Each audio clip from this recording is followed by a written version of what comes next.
Est-il de plus en plus difficile de produire de l'eau du robinet potable? Les derniers épisodes de sécheresse l'été dernier, ajoutés aux diverses pollutions, mettent la ressource en eau à rude épreuve, même dans la région. Exemple dans la Vienne, Clément Massé, Louis Claveau et Laurent Gauthier. Un geste du quotidien, mais pour combien de temps? Cette eau potable au robinet est un bien fragile. Elle provient des eaux souterraines et de celles des rivières, les eaux dites brutes, aujourd'hui de plus en plus polluées par les activités humaines. Pour ce responsable santé publique à l'Agence régionale de santé, on pourrait rapidement arriver à un point de non-retour. Demain, si on ne met pas en place de manière efficace des programmes d'action pour réduire les nitrates et les pesticides dans les eaux brutes potabilisables, eh bien, on va avoir de plus en plus de difficultés à produire de l'eau potable sans traitement et malheureusement, les traitements coûtent très très cher. À la source de Fleury, à quelques kilomètres de Poitiers, le taux maximum de nitrate, 50 mg par litre, est dépassé un tiers de l'année. Des programmes avec le monde agricole existent, mais restent décevants. Actuellement, Grand Poitiers dispose d'une solution pour garantir la qualité de l'eau. On va pomper un plus profond dans une nappe qui est sous la nappe de la source de Fleury, donc à 50 mètres de profondeur. Une eau qui n'a pas de nitrate du tout. Et on va la mélanger avec l'eau de la source de Fleury.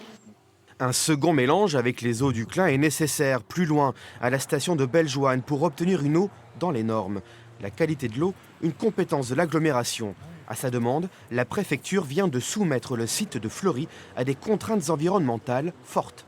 J'ai mis 4 ans à convaincre l'État sur ce sujet. L'enjeu est de fournir de l'eau de qualité de cette nappe, qui fournit 30% de l'eau de Grand Poitiers, et donc faire baisser le nombre de nitrates.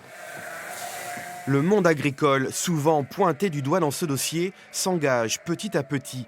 Cet éleveur de brebis a décidé de faire pousser du plantain dans ce champ.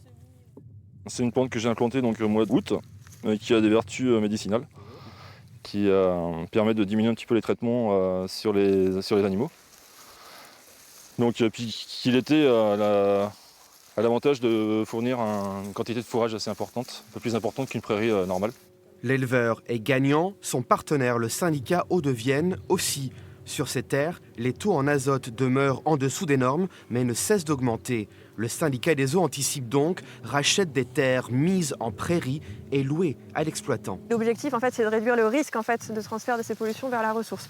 Donc, on sait d'ores et déjà que la prairie est une couverture en fait, du sol qui nous permet une protection efficace en fait, de nos ressources en eau.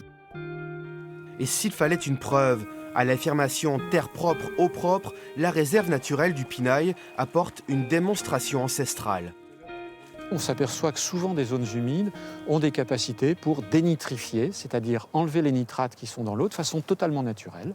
C'est-à-dire qu'il y a des bactéries au sein de ces milieux qui sont capables de transformer les nitrates en azote gazeux.